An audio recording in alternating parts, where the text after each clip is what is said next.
He opened the Qur'an the same way a soldier inspects the enemy's map, cold, calculated, searching for flaws. He didn't approach it with sincerity, with an open heart or a curious mind. No, he came to it with a mission to expose it, to prove once and for all that this religion he despised was built on lies. He believed Islam was dangerous, oppressive, backward, and this book, the Qur'an, was the root of it all. That's what he was told, that's what he believed. So, page by page, he hunted for what he assumed would be proof of chaos, hate, and violence. But something unexpected happened. The more he read, the less he found what he was looking for. He expected aggression, but instead he found gentleness. He expected injustice, but read verses about equity and balance. He expected contradictions, yet the words flowed with clarity and consistency. It confused him, made him uncomfortable, because he wasn't prepared to confront beauty. Not here, not in the book he thought he would tear apart, so he went back over it again, double-checking, triple-checking.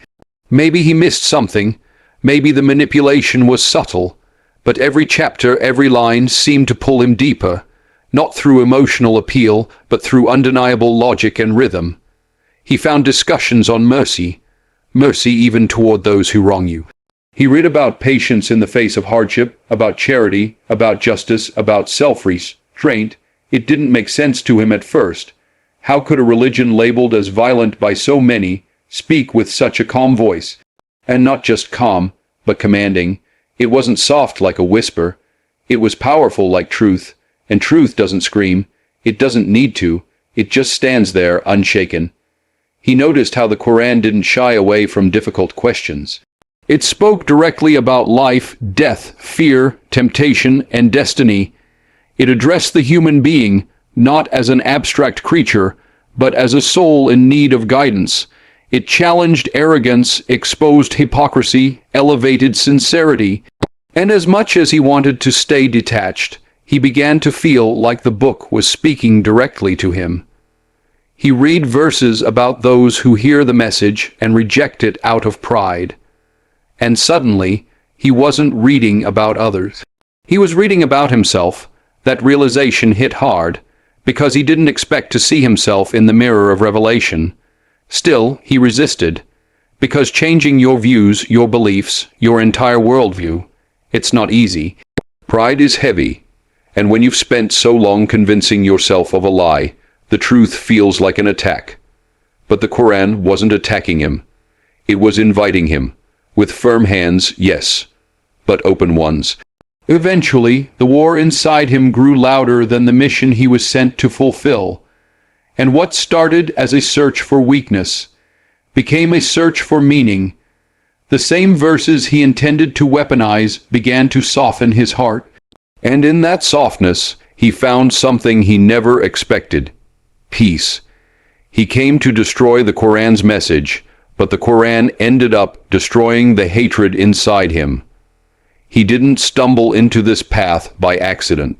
He was chosen, selected by people who saw in him a specific type of skill, calculated, sharp, persuasive, the kind of man who could infiltrate, influence, and dismantle from within. He didn't wear a uniform, but he was at war. Not with a nation, not with a political system, but with a religion. Islam, to him, it wasn't faith. It was a target, a mission, a threat that needed to be neutralized. He didn't come with bombs or bullets, but with strategy, research, and a heart filled with bias. He was trained to dismantle belief with doubt, to sow confusion with twisted narratives. They told him Islam was the enemy, that Muslims were programmed, brainwashed, radical. They told him the Qur'an was a manifesto, not a revelation. They gave him the mission, destroy it, and he took it, not reluctantly, but with full conviction. He studied it like an opponent studies his rival's playbook. He analyzed sermons, watched lectures, dissected scripture. But all of it through a lens of hostility. Every good he saw, he doubted. Every word he heard, he questioned, and every act of kindness was dismissed as a tactic. His mind was already made up Islam couldn't be true. It just couldn't. That's what he told himself. That's what they all told him. And when you repeat a lie long enough, it starts to sound like truth. But there was something different about this assignment. Something he didn't expect. He was surrounded by people of faith, and yet they weren't what he imagined. They weren't violent, they weren't irrational, they weren't extreme. In fact, they were the opposite. Calm, respectful, principled, and that began to unsettle him, because their character didn't match the narrative he'd built in his head. He expected confrontation, he got hospitality, he expected arrogance. He got humility, it didn't line up, and that contradiction started to gnaw at him. Still, he pressed on, determined to stay on track. But the more he saw, the harder it became to ignore. These weren't just kind people. They were consistent, disciplined, centered, and when he asked why, they didn't boast. They pointed to one thing, their faith. Islam wasn't just a label to them. It was a way of life. It guided their actions, shaped their speech, even calmed their reactions. And that control, that inner peace, it confused him. He had all the freedom in the world, but none of the peace. They had rules, restrictions, boundaries, but carried a stillness he couldn't explain. It was then that the questions began, not from others, but from within. What if he was wrong? What if the story he'd been fed was a lie? What if this faith he came to destroy was actually the truth he had been running from his whole life? That thought scared him, because accepting it would mean letting go of everything. His mission, his pride, his identity. But the seed had been planted, and it kept growing. Truth has a strange way of working.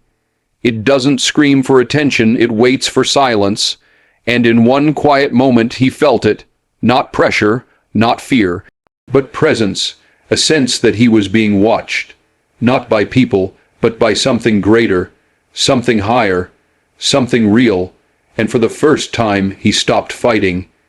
He was sent to destroy Islam, but what he didn't know was that Islam was sent to save him. He had spent years thinking he knew who Muslims were. The images in his head were clear. Angry men, oppressed women, violence in the streets, chaos in the name of God. That was the version of Islam he had been shown over and over again, through headlines, through filtered media, through carefully crafted fear. It wasn't just information, it was programming. So when he was told to go deeper into the Muslim community, to learn their language, customs, and practices in order to better dismantle them, he thought he knew what to expect. He was confident, ready. But nothing prepared him for what he actually found. The first thing that struck him was the hospitality. Strangers inviting him in, feeding him, treating him like family. No suspicion, no coldness. Just warmth. He told himself it was fake, an act to cover up whatever sinister truth they were hiding, but the kindness never stopped. It was in their greetings, in the way they served food, in the way they cared for guests. He watched how they treated one another, how brothers embraced after prayer, how neighbors checked in on each other, how the elderly were honored. This wasn't the Islam he'd been warned about. This wasn't hate. This was harmony. He met scholars, not warriors, teachers, not radicals, men and women who didn't shout about religion but lived it through action. Modest, humble, sincere. They spoke about God like he was close, not distant. Their eyes lit up when they talked about prayer, about faith, about the Prophet. He saw fathers teaching their children Qur'an with love. He saw mothers raising families with patience and devotion. And more than anything, he saw consistency. It wasn't just a Friday religion, it was every day, every decision, every moment guided by something higher. He began asking questions, simple ones at first, about food, dress, customs, but the answers came back deeper than he expected. Everything had a reason, everything had wisdom behind it. Modesty wasn't oppression, it was dignity. Prayer wasn't ritual, it was a lifeline. Fasting wasn't starvation, it was purification. The explanations didn't just make sense. They felt right. They felt like they were touching something inside him he didn't even know existed. He kept expecting to find something to justify the fear he carried, but the fear never returned. In its place, he found peace. Not loud, emotional peace, but a quiet, steady calm that lingered long after the conversation ended. And slowly, the walls in his heart started to crumble. He found himself admiring the discipline, the structure, the balance in the lives of these Muslims he once judged. They weren't perfect, none of them claimed to be, but they were real, honest about their struggles, committed to their values. One moment stood out. He watched a group of young men, mid-conversation, break away without hesitation to make wudu and pray as the call to prayer echoed in the distance. No one forced them, no one reminded them, it was natural, as if it was built into their very identity. That kind of dedication shook him. He didn't have anything in his own life that he respected that deeply. The people he came to spy on, to analyze and critique, were now the people he was learning from. Without trying to teach him, they were teaching him. Without trying to preach, they were guiding. And the more time he spent with them, the clearer it became. These were not the people he was sent to fear. He came to meet enemies, but he found a family. He had never stepped foot in a mosque before. Not once, but this time curiosity pulled him through the doors, not faith, not belief, just curiosity. A quiet voice inside him wanted to see it for himself, not through a screen, not through filtered lenses of politics or propaganda, but through his own eyes. He took off his shoes, unsure of the etiquette, and stepped onto the soft carpet. The air inside felt different. It wasn't loud, yet it wasn't silent. There was a presence in the stillness, like something unseen was watching, waiting, listening. He watched men come in, young, old, rich, poor. All of them left their differences at the door. No designer suits, no status symbols. Just clean clothes, bowed heads, and calm hearts. They greeted each other with peace, with smiles, with sincerity. Then, without a word, they lined up, shoulder to shoulder, no gaps, no separation, no hierarchy. The CEO stood beside the janitor, the immigrant beside the native, black beside white. There was no race, no class, only unity. He stood in the back, observing, and then it began. One voice called out the words of prayer, and the entire room shifted. Men raised their hands, then bowed their heads. He watched as they moved in harmony, bowing, kneeling, prostrating. It was discipline without force, obedience without oppression. It looked like surrender, but it felt like power. The kind of power that comes not from domination, but from complete clarity of purpose. He didn't understand the Arabic being recited, but somehow he felt it. The rhythm, the weight, the energy in those verses moved through the air and pressed against his chest. It didn't sound like anything he'd heard before. It didn't ask to be understood. It demanded to be felt. And in that moment, he wasn't watching a ritual. He was witnessing a connection between the creation and the creator. He noticed something else, too. No one was looking around, no one was trying to impress, no one cared who was watching. Every man in that room was focused on something greater than himself, eyes to the ground, hearts turned upward. It was as if they weren't praying to God. They were standing before him. The prayer ended, no applause, no ceremony, just stillness followed by short whispers of supplication, and then they moved on, back to their lives, as if nothing extraordinary had just happened. But something had, at least for him.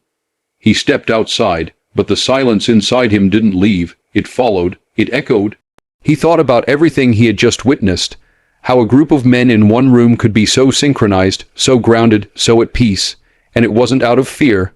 It was love, reverence, discipline, and it made him ask a question he never thought he'd ask himself.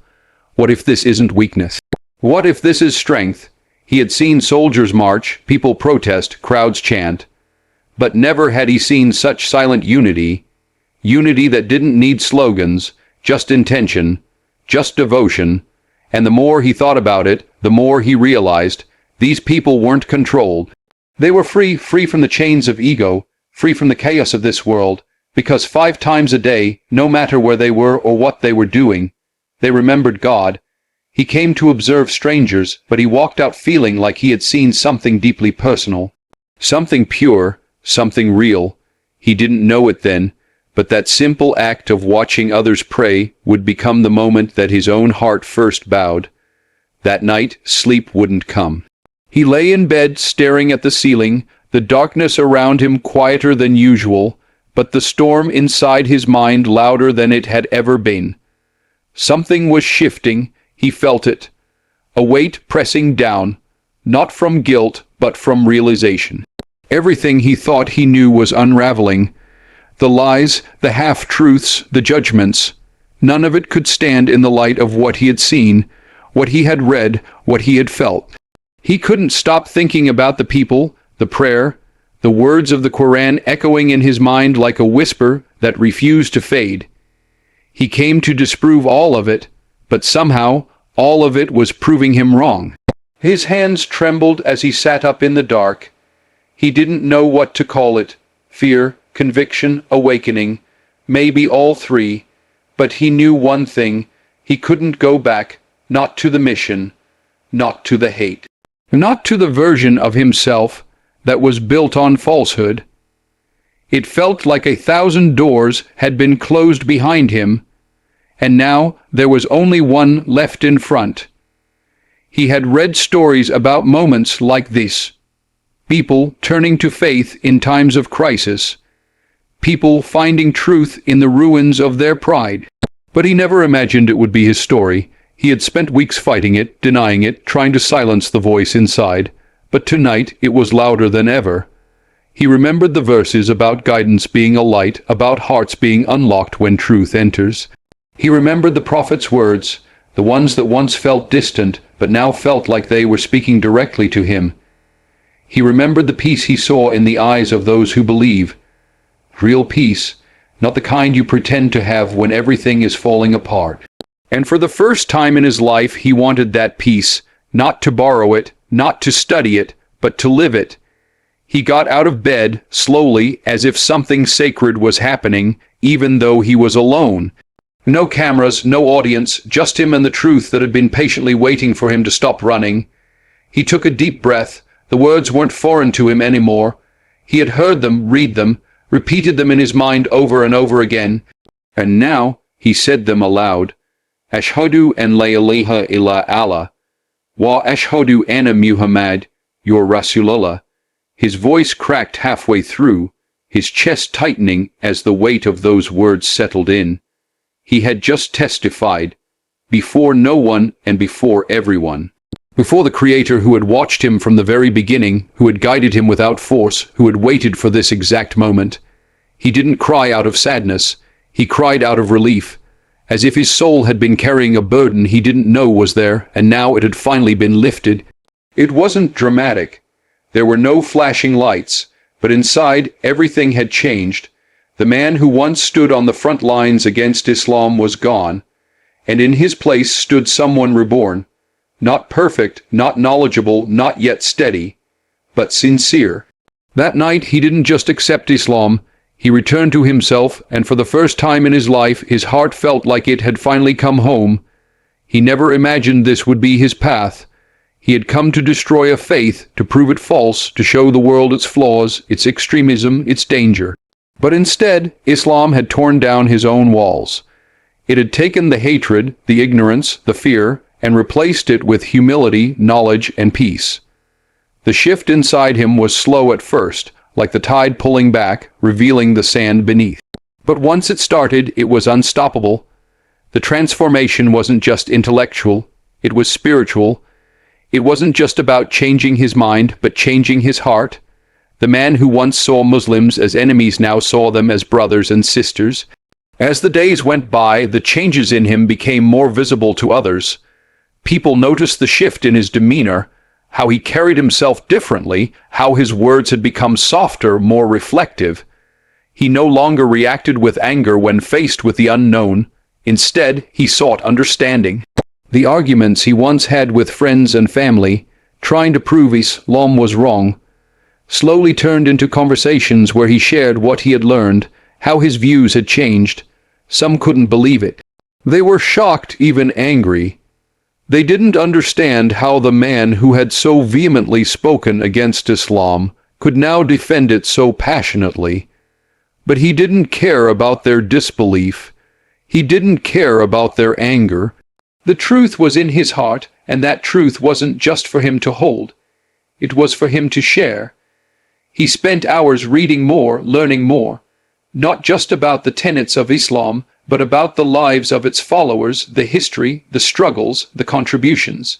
He began to see how the media and his former circle had twisted everything. The stories they told were incomplete, distorted.